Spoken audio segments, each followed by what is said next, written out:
Uno de los problemas que nos ha traído esta pandemia es que muchos seres queridos, familiares, han estado distantes. Distantes físicamente, pero de algún cierto modo en comunicación a través de los medios tecnológicos, a través del Internet. Cuando las cuarentenas, cuando la pandemia o las restricciones que cada país ha establecido nos permiten viajar y poder reencontrarnos con nuestros seres amados, sin duda alguna que es un momento muy especial. ¿De qué forma el pecado privó al ser humano de la presencia de Dios? ¿Y cómo éste resolvió esta brecha que el pecado provoca en esta relación? Si hablamos de que el pacto es un relacionamiento entre Dios y el ser humano, ¿a través de qué medios en el Antiguo Testamento y a través de qué medio hoy para nosotros podemos sentir la presencia de Dios en nuestro medio, en nuestra vida? Vamos a estar hablando en el capítulo de hoy acerca del santuario de Dios, tanto el santuario terrenal en el Antiguo Testamento como el santuario celestial en el Nuevo Testamento. Por lo tanto, te invito para que te puedas quedar en este capítulo de Lecciones de la Biblia y que todos puedan ser muy bienvenidos.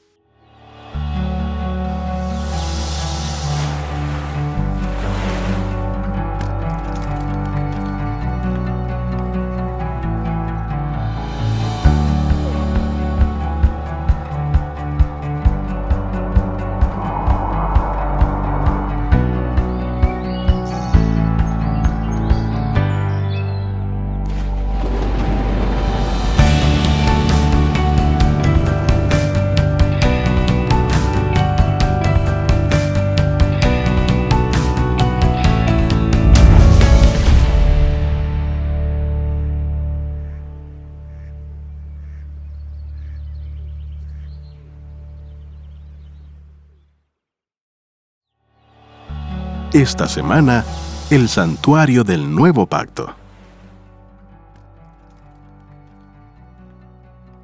Por eso Cristo es mediador de un nuevo pacto, para que los llamados reciban la herencia eterna prometida. Hebreos capítulo 9, versículo 15.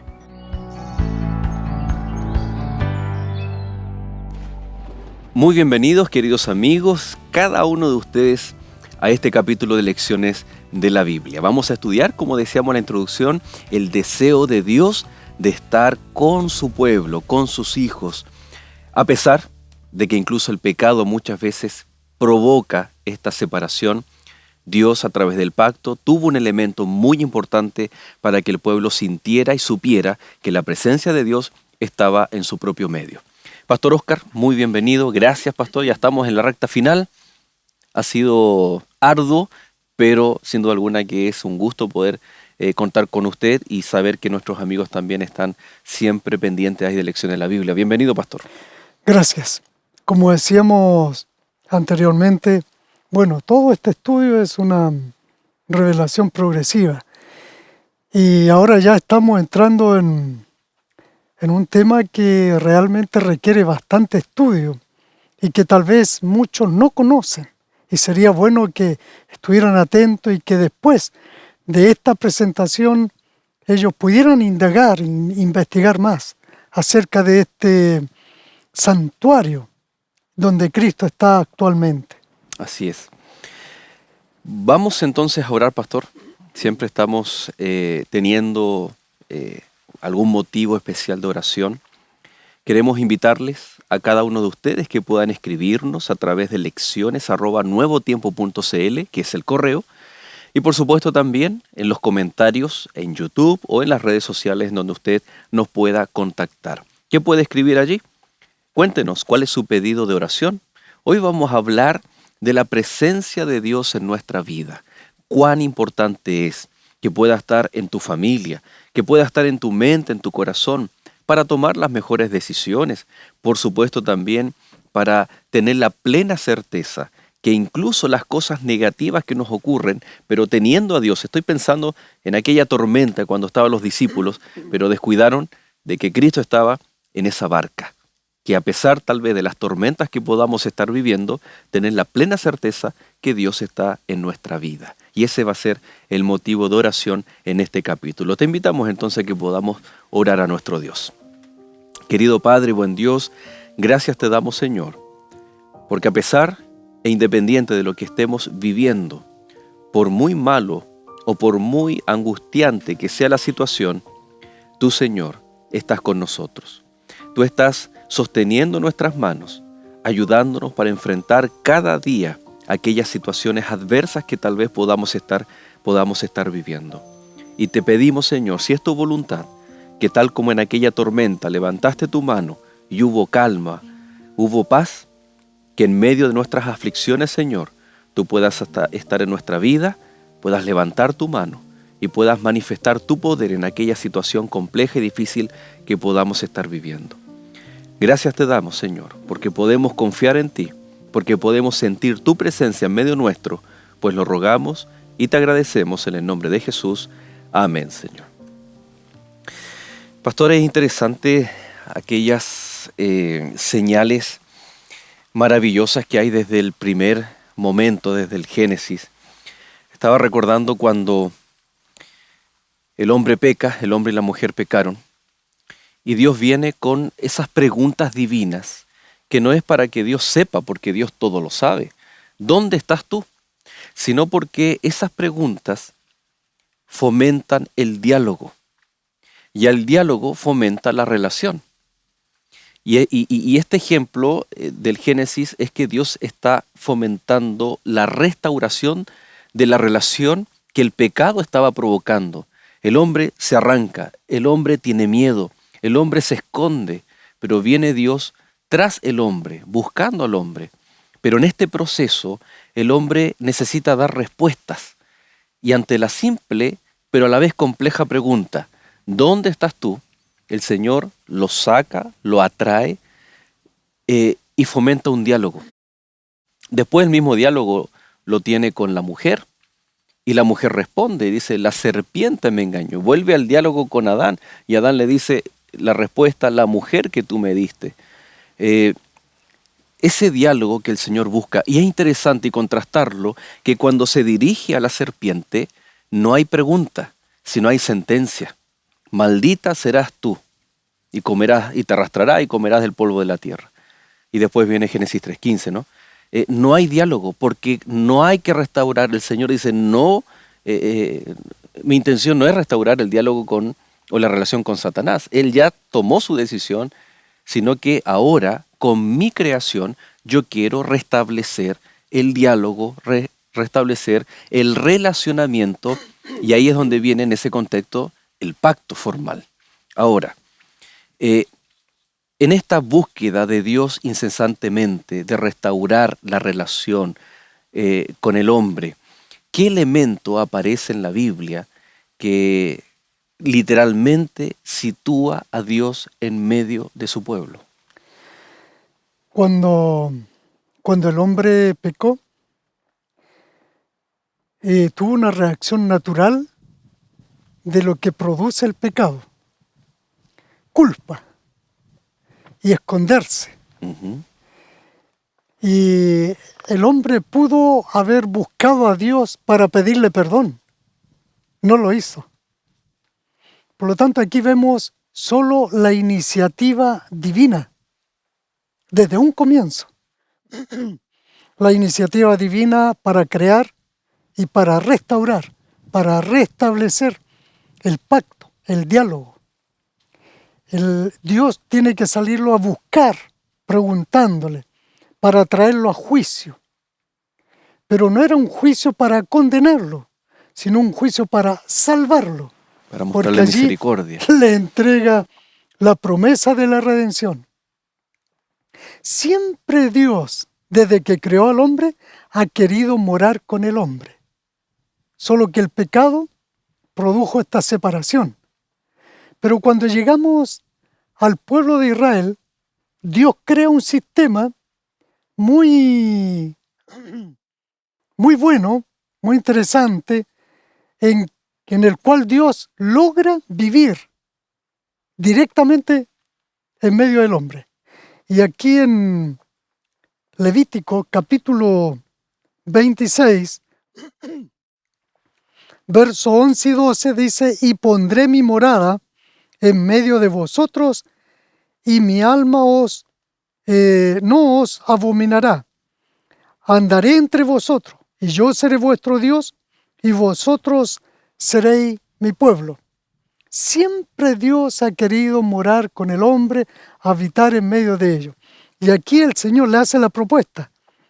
Moraré en medio de vosotros y andaré en medio de vosotros, para que vosotros seáis mi pueblo y yo sea vuestro Dios. El verso 13 dice, yo soy Jehová, vuestro Dios, que os saqué de la tierra de Egipto para que no fuerais sus siervos. Rompí las coyundas de vuestro yugo y os he hecho andar con el rostro erguido. Hemos hablado, ¿no? Cuando se mencionan los actos portentosos de Dios, la liberación, la redención, el rescate desde Egipto, y más agregado la presentación divina o la argumentación divina cuando dice yo soy Jehová, aquí estamos hablando de que el deseo de Dios de morar en medio de su pueblo obedece directamente al pacto. Claro. Ahora, ese pacto el Señor lo quería concretar en forma más directa cuando les ordena que le hagan un santuario. Uh-huh. Ahora,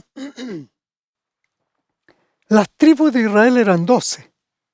Al ponerlas en sistema de 3, así, ¿no es cierto?, ordenándolas, ¿cierto?, en 4 posiciones, teníamos un cuadrado perfecto. Pero el Señor les dijo, tienen que tener esta ubicación, esta tribu en este lugar, esta otra acá, cada una con su bandera, por su familia, bien organizado. Pero en el centro tenía que quedar un cuadrado, como por decir así, la ciudad y la plaza. En el centro tenía que quedar un cuadrado. Dentro de ese cuadrado, Dios dijo, hagan un santuario y yo quiero morar en el centro de todas las tribus. Ese fue un plan divino. Dios quería estar al centro de la vida de ellos. Y es por eso que allí en Éxodo 25:8 se da la orden. Capítulo 25, verso 8. Y harán un santuario para mí y habitaré en medio de ellos. La palabra santuario quiere decir un lugar donde están las cosas santas.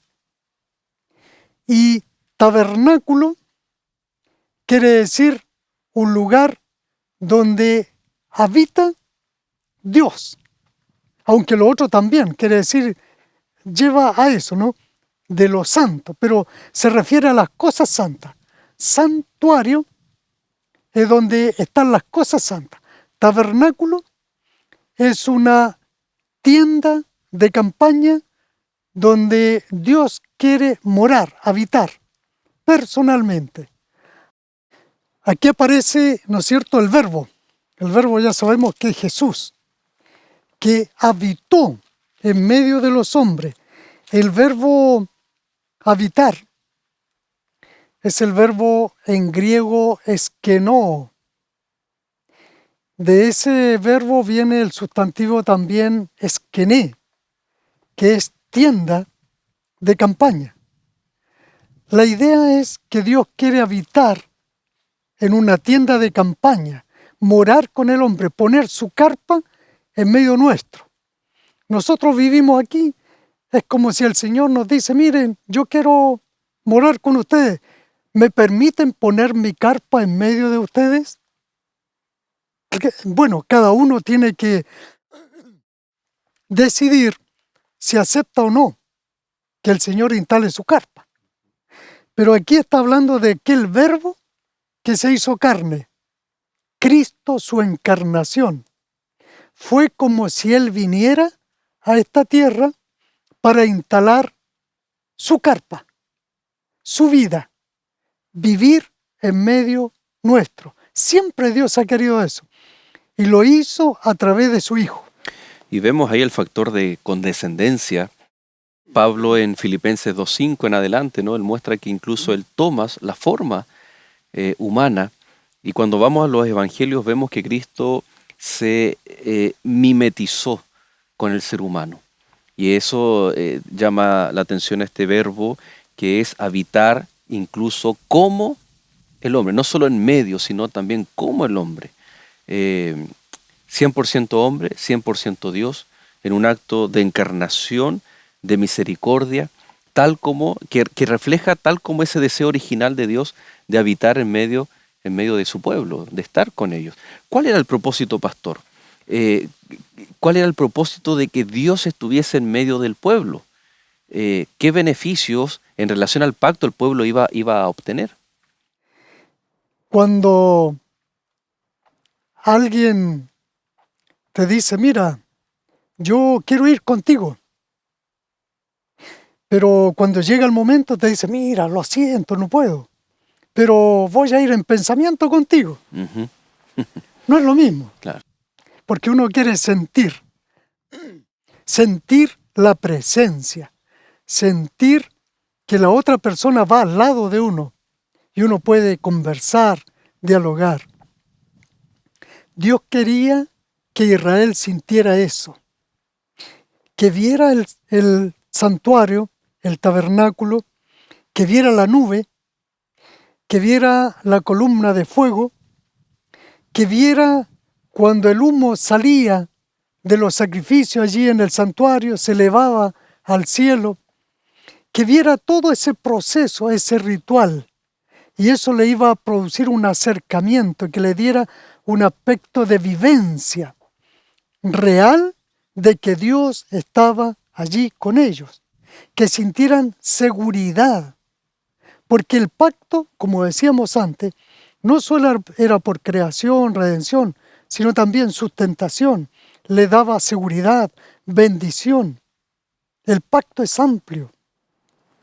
Pastor, al correr de los siglos, la filosofía griega, greco-romana, expone un mundo distinto al nuestro, un mundo atemporal, un mundo eterno, en donde Dios se mueve en esa esfera y carece de interacción con el ser humano.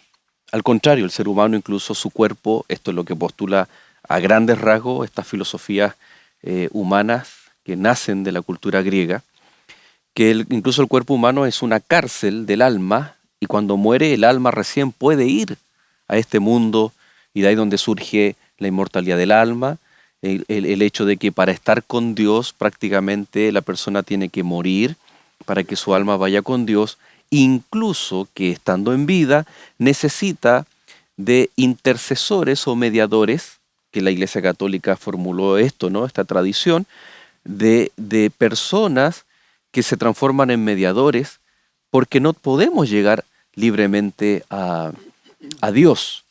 Vemos aquí, pastor, cómo la Biblia desde el Génesis nos muestra que todo ese pensamiento humano, incluso tradiciones eclesiásticas o de la Iglesia Católica, están completamente en contradicción a un Dios que sí puede interactuar en la historia del ser humano, que un Dios eterno puede entrar en la historia y en el tiempo también del ser humano. Es decir, el santuario nos muestra esta característica de Dios, que la vamos a comentar al regreso, porque nos vamos a separar, pero ya regresamos para continuar viendo de qué forma Dios interactúa con sus hijos.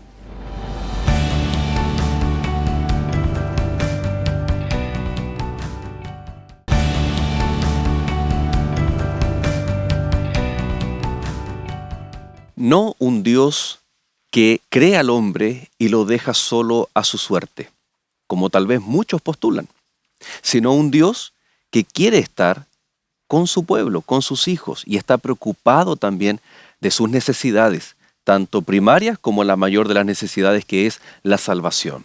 Eso es lo que estamos estudiando en el capítulo de hoy, por si usted recién se está incorporando, que pueda continuar con nosotros, pero también lo invitamos a que ingrese allí a nuestro canal de YouTube para revisar el bloque anterior, los capítulos anteriores y por supuesto toda la temporada que hemos estado hablando acerca del pacto. Decíamos, pastor, que Satanás de alguna forma se las ha arreglado para que estas filosofías humanas que muestran a un Dios distante, un Dios lejano, un Dios impersonal y que requiere de mediadores, Pero vemos acá que la Biblia habla de un Dios que manda construir un santuario, pues su deseo es estar en medio de su pueblo. Ahora, hasta aquí, muchas culturas tienen templos. La mayoría de las civilizaciones antiguas tuvieron sus templos, sus ídolos, y también podríamos decir, la arqueología ratifica que estaban en el centro físicamente de su civilización. ¿Cuál es la diferencia entonces? ¿Qué elementos involucraba el santuario? ¿O era simplemente un edificio rudimentario tal vez en el desierto, pero después que se tenía que construir y que iba a representar o simbolizar de que Dios estaba allí? ¿O realmente el sistema del santuario hablaba por sí solo no solamente de la presencia de Dios, sino de algo más allá, del trabajo que Dios estaba haciendo por su pueblo? La intención de morar Dios en el santuario en medio de Israel era para enseñarles que había un plan para la eliminación del pecado.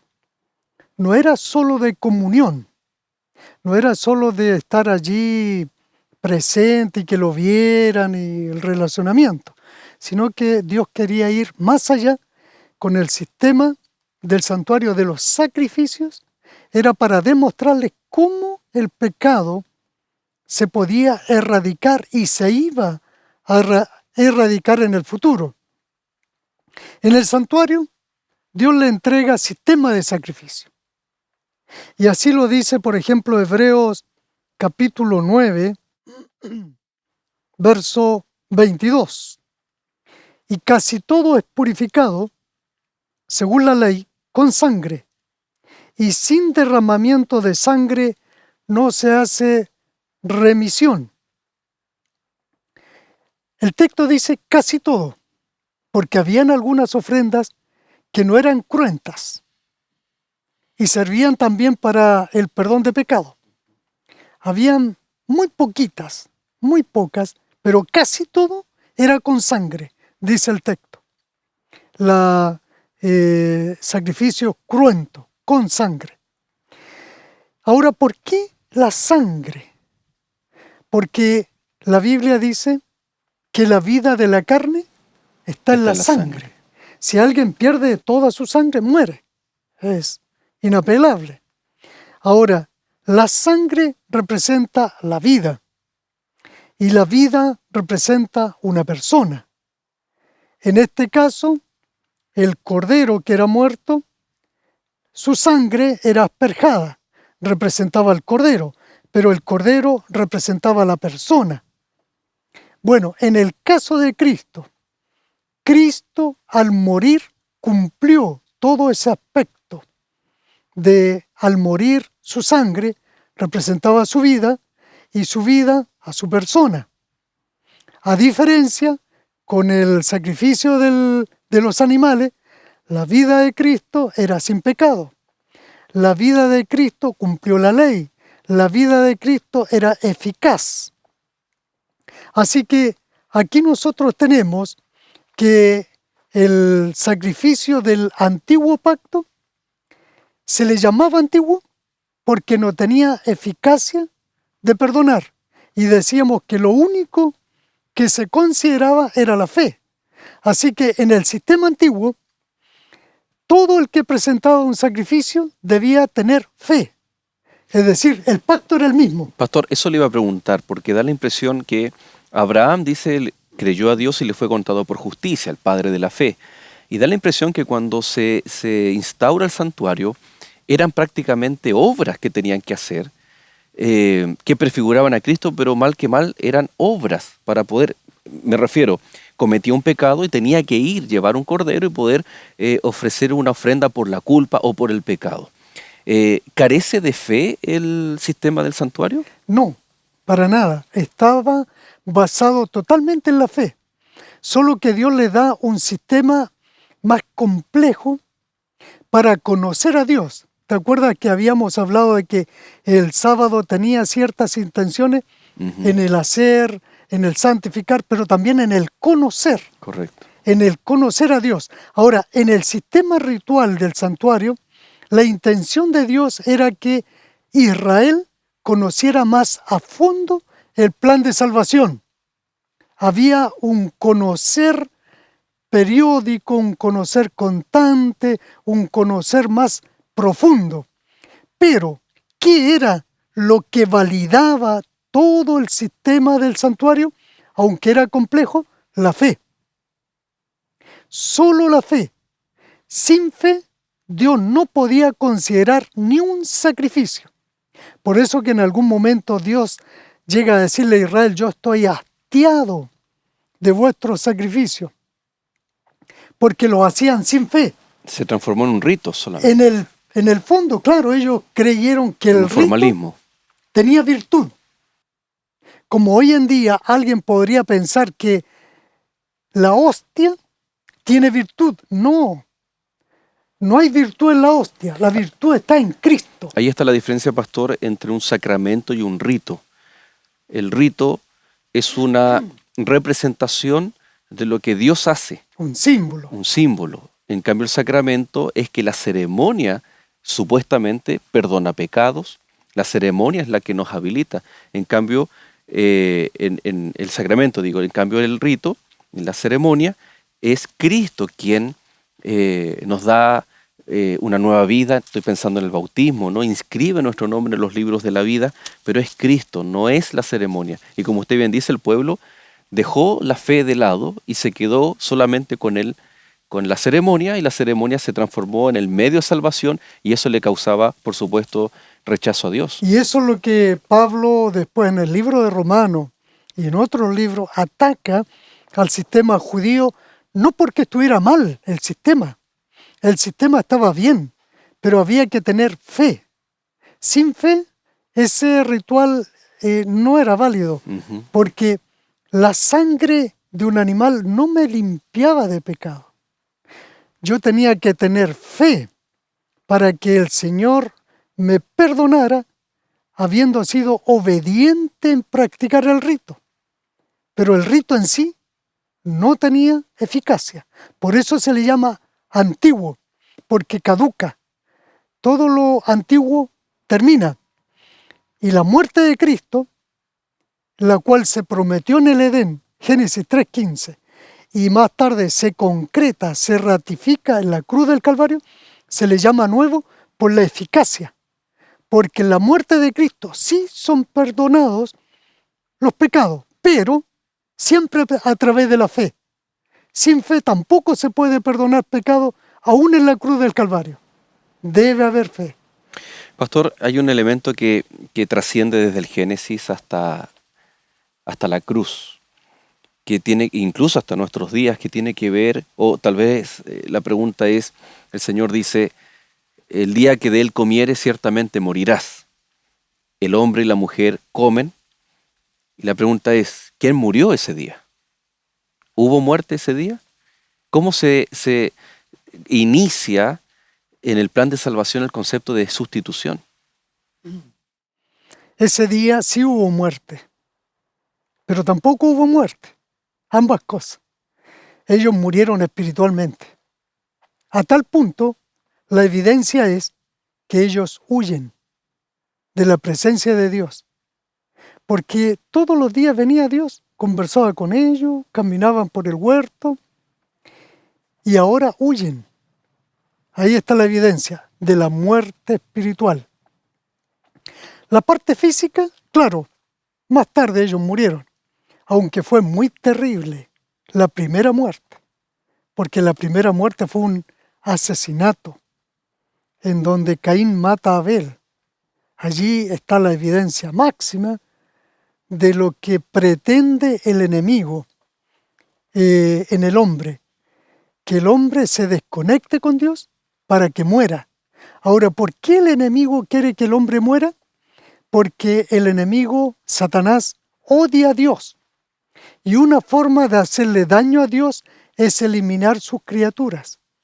Pero Dios en su amor, como ama tanto al hombre y sus criaturas, dio a su Hijo para rescatar de la muerte al pecador. Y así Satanás no pueda eliminar a los seres humanos, aún en la muerte. Bueno, ese día hubo muerte de animales que están representando, y tal vez la pregunta, pastor, estaba en el santuario también, no solamente usted menciona correctamente la fe, la mediación sacerdotal, pero estaba comprendiendo el pueblo que ellos eran los que deberían haber ocupado el lugar del cordero, pero que en su lugar, simbólicamente, había un cordero donde se estaba allí enseñando y desarrollando la idea de que Cristo Jesús, el Mesías, iba a ser el sustituto que representaba a cada uno de nosotros que debiéramos haber pagado el precio del pecado, que era la muerte. Sí, el problema del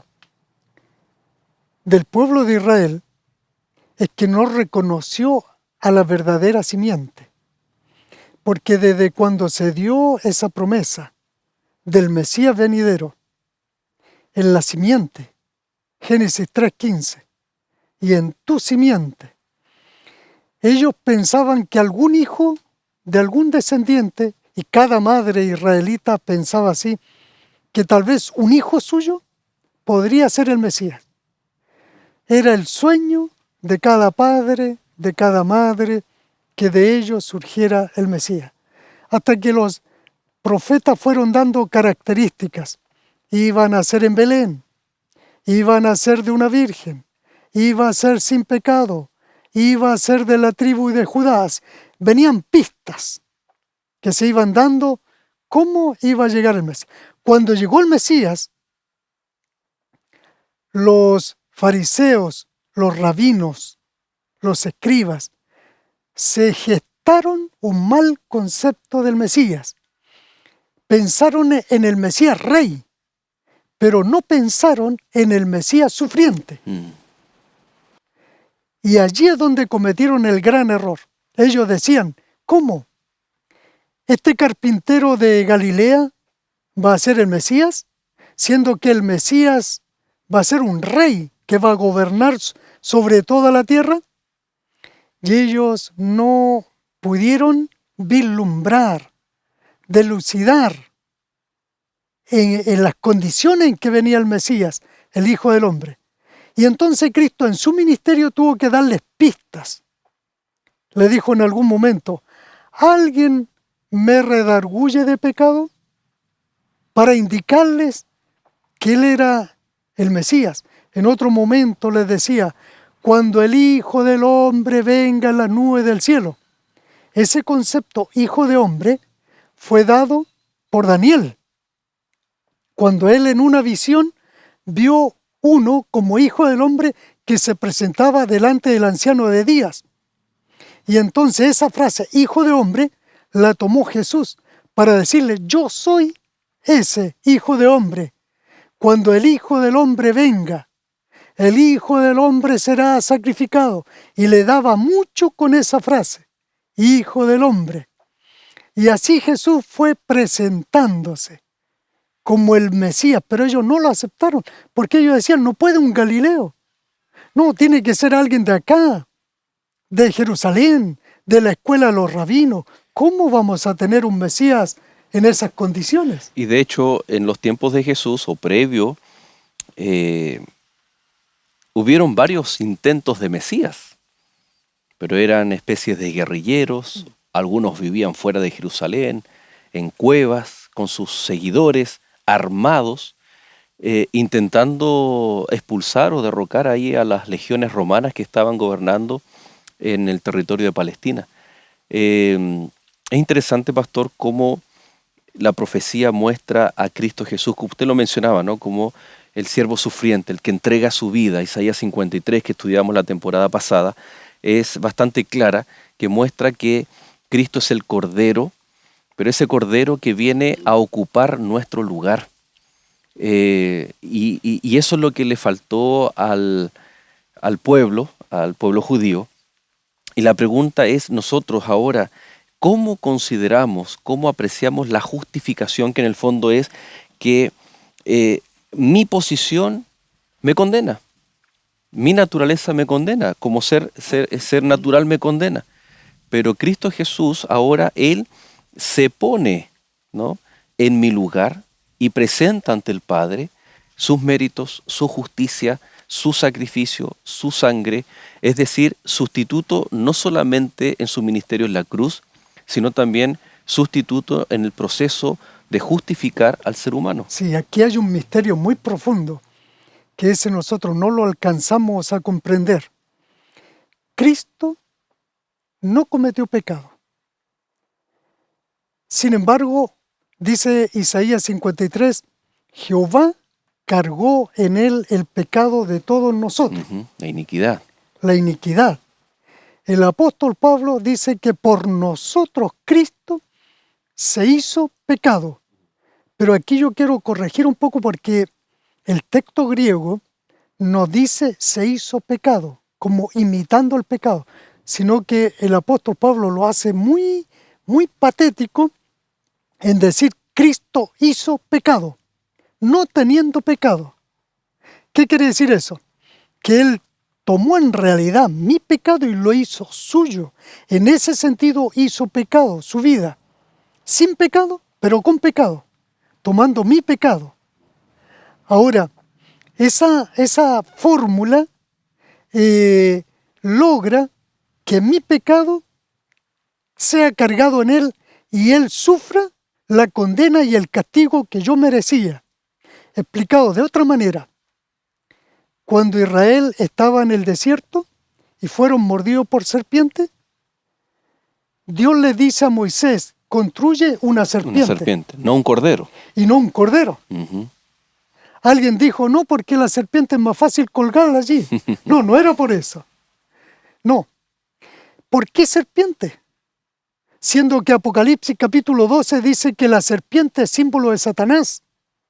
Claro, ahí está. La serpiente en un madero, en una cruz. Porque la serpiente representa a Satanás y Satanás al pecado. Y Cristo, sin pecado, tuvo que parecer pecado, tuvo que hacer pecado por mí. ¿Cómo? Tomando mi pecado. Es como si en la cruz Cristo hubiese sido pecador muriendo.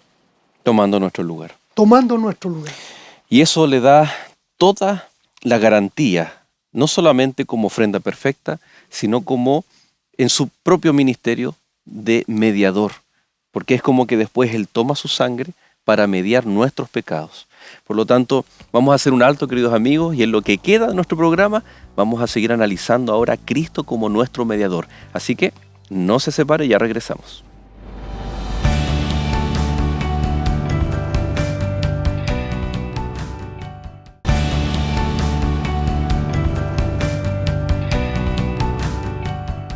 Hola, si necesitas consejos para tu familia en general o para algún tema en especial como el matrimonio, la crianza de los hijos a cierta edad o simplemente para solucionar algún problema que estás teniendo, solicita de inmediato la revista de estudio Entre Familia. Te la enviaremos de manera gratuita y podrás conocer respuestas profesionales y siempre bajo la inspiración de la palabra de Dios. Pídela a los números en pantalla o escríbenos al correo electrónico. Sigue en la sintonía de Nuevo Tiempo, Canal de Esperanza.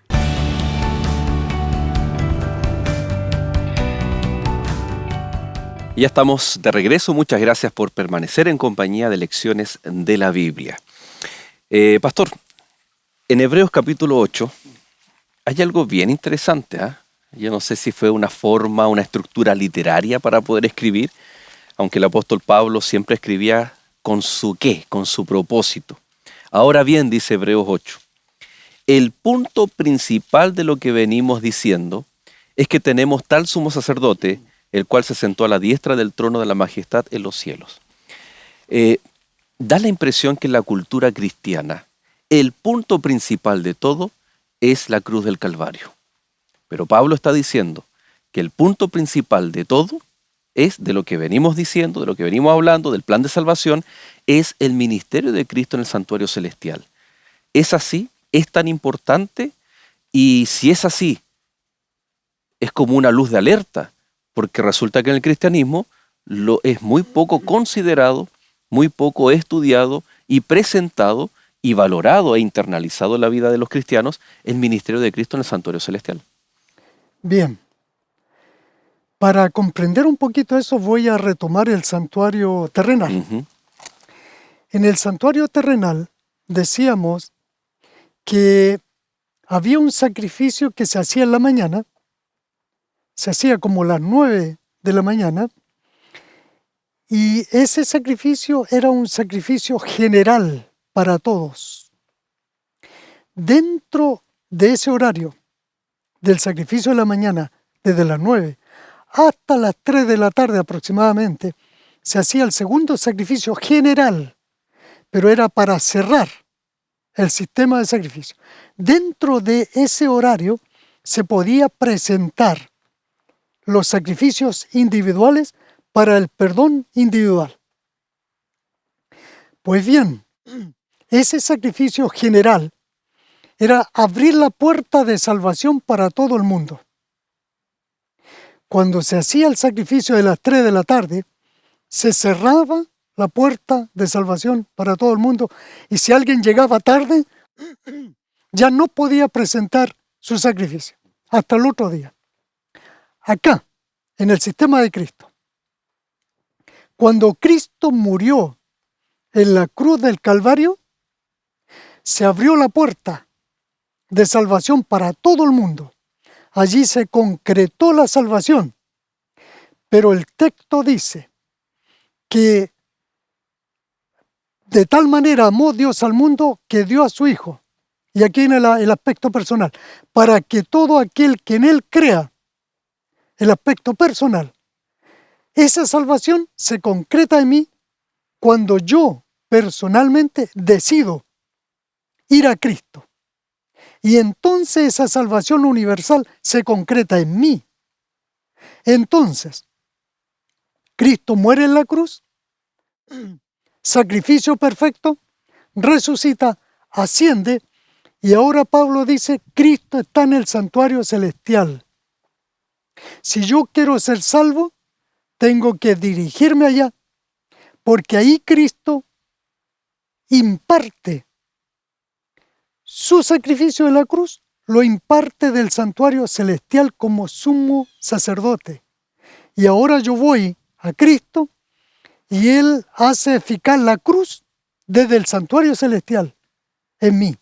Y ahí yo soy redimido, justificado, santificado.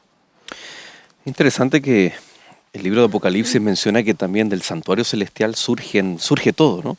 Órdenes a los ángeles, ángeles ejecutores de la voluntad de Dios. Es decir, se complementa con esta idea que también aparece en Hebreos, que está sentado a la diestra del trono. Es sumo sacerdote y es rey a la vez. Recobra el dominio. ¿Cómo nosotros podemos ahora apreciar el ministerio de Cristo con estas dos facetas de sumo sacerdote y de rey también? El libro de Hebreos, allí en el capítulo 1, nos dice que el ministerio de Cristo es un ministerio superior a todos los demás. ¿Ya? Tanto en el capítulo 1 como en el capítulo 2. Y nos dice que ahora Cristo es mediador de un nuevo pacto y que también es superior a los ángeles y que Él lleva el ministerio de Melquisedec. Melquisedec.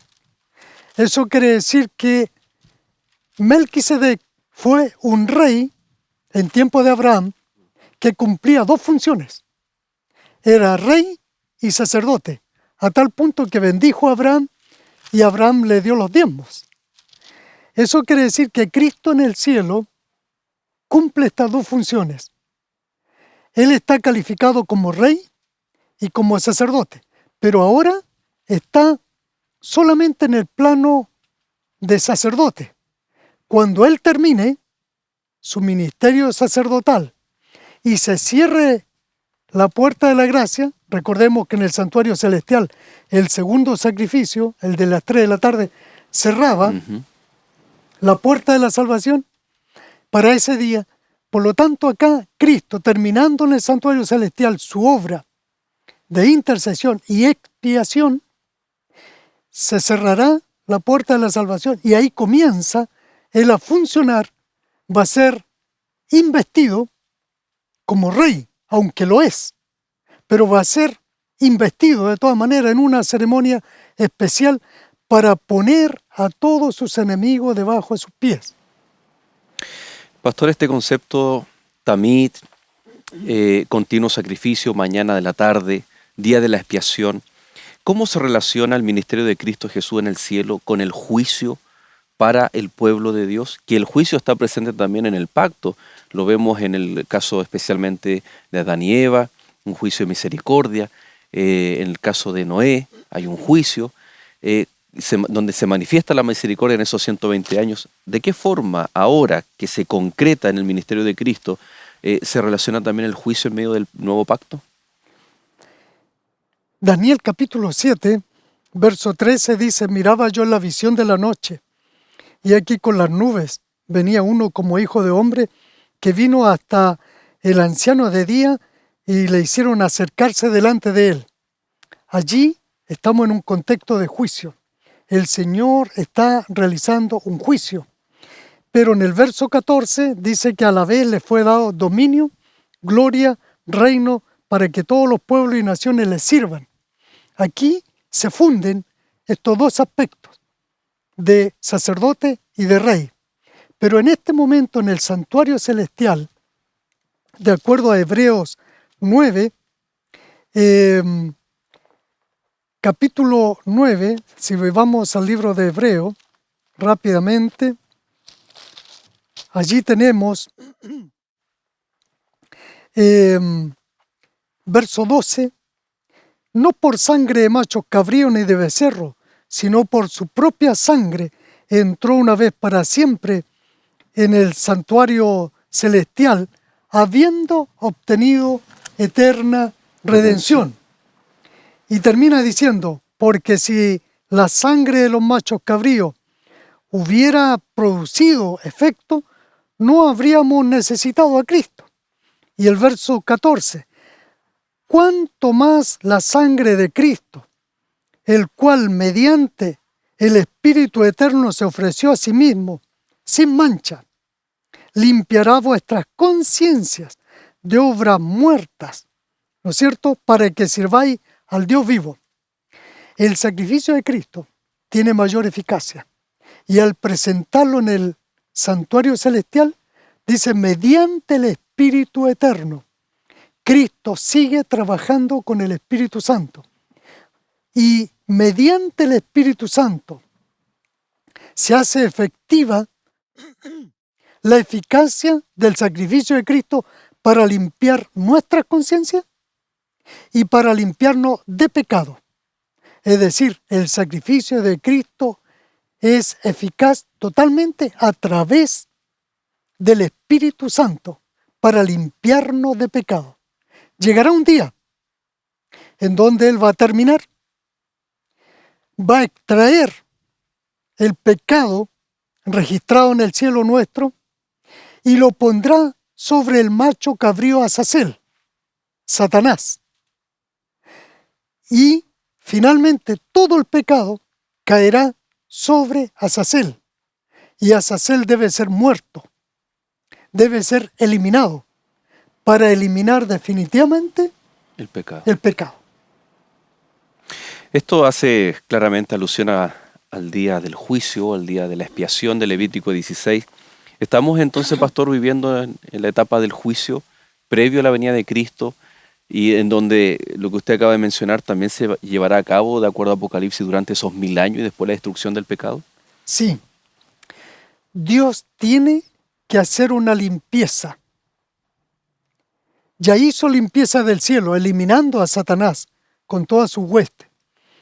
Pero como el pecado se erradicó aquí en la tierra, el Señor tiene que cumplir este proceso de limpieza. Y Cristo lo está haciendo. Cristo estuvo intercediendo. Pero ahora en la etapa final, igual que el santuario terrenal, tiene que entrar en el proceso de juicio. Eso quiere decir la eliminación final de erradicación del pecado.